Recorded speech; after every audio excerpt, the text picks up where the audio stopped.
hurt the U.S. economy in the last decade. So there's been a rising debate in the last decade about whether the tuition hurt or helped the U.S. economy, and education has become a really important factor in our workforce. How does higher tuition hurt the economy? People are starting to look to online schools, and students nowadays are leaving college with $26,000 in student loan debts. Also, high cost of colleges make it most likely for good students from poor families to attend college, and this means fewer scientists, engineers, and others who could help increasing economic growth. Also, the higher costs could negatively affect the U.S. economy as they building up student debts, which in turn inhibits consumers' confidence and spending. Colleges today are in an increasingly worse economic situation because of greater competition for investment and students. Governments also subsidies dropped to the lowest point in a decade and we're continuing to trend downwards. While the first time at a four-year college and university, students have to pay half or more on average of the full institutional cost to provide their education.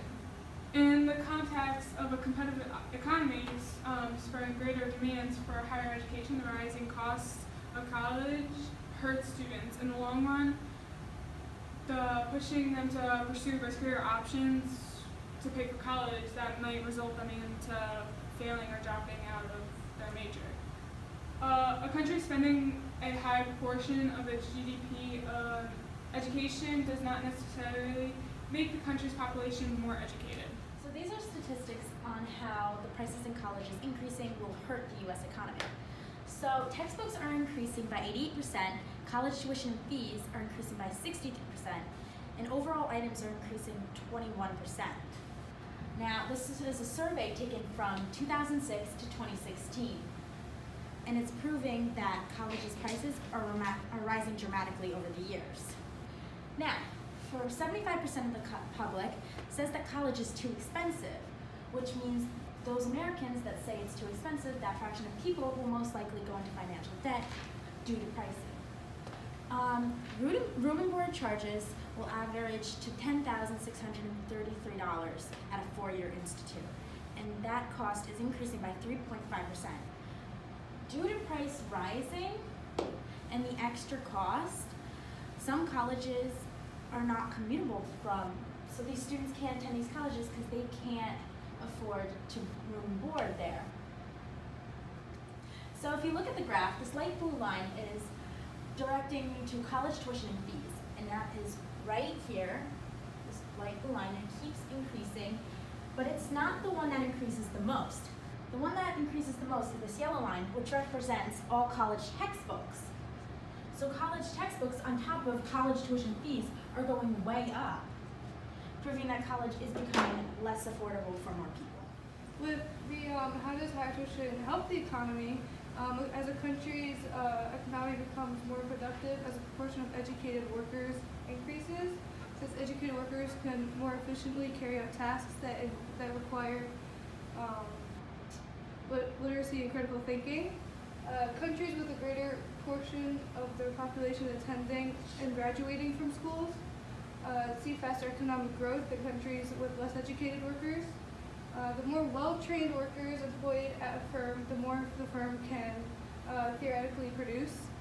Hence, which means like the more educated the worker is, the faster they can work, and the more they can produce, and the more can go into the market, and more that can be sold, which increases the economy, makes it grow.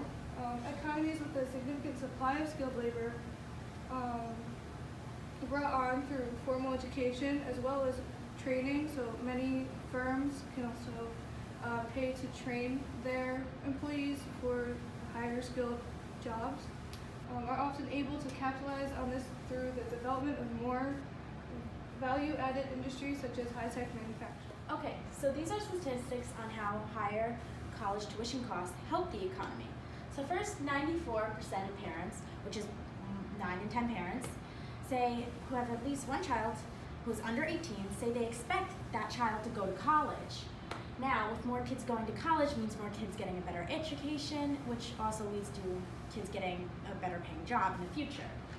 Now, 86% of college graduates actually say that college was a good investment for them personally, meaning that all their money spent on college tuition was worth it in the end. And lastly, adults who graduated from a 4-year college make an average of $20,000 more a year as a result of having gotten that degree.